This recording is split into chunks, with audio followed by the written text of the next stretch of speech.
किसान भाइयों, माइक्रोराइजा क्या है? अक्सर किसान भाइयों ने सुना होगा कि माइक्रोराइजा का कमाल, क्योंकि प्रत्येक फसलों में अक्सर माइक्रोराइजा डाला जाता है, दुकान वाले देते हैं, लेकिन सही फायदा और सही टाइमिंग नहीं पता होता है, जिसकी वजह से उसका कोई फायदा किसान भाइयों को नहीं मिल पाता है।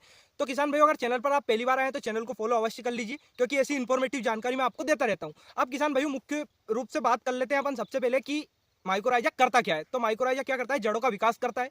अक्सर अपनी जो जमीन होती है उसमें प्रत्येक पोषक तत्व मौजूद है, लेकिन वो क्या है कि नीचे चले जाते हैं। माइक्रोराइजा क्या है?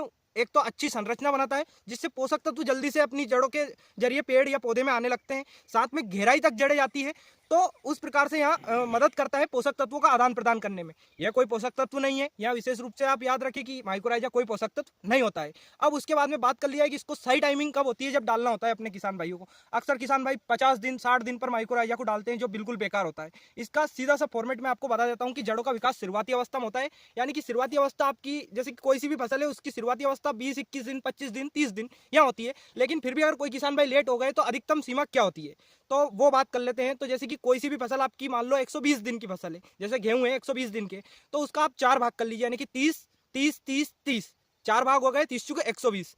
तो 30 दिन की अवस्था पर आप माइक्रोराइजा को प्रयोग कर सकते हैं। यानी कि अगर 150 दिन की फसल है आपकी, तो उसको भी आप 4 पार्ट में डिवाइड कर लीजिए। इस प्रकार से आप उस टाइम तक डाल सकते हैं। आई होप की जानकारी अच्छी लगी होगी। अच्छी लगी हो तो लाइक, कमेंट और शेयर करना ना भूले अपने किसान भाइयों के पास में।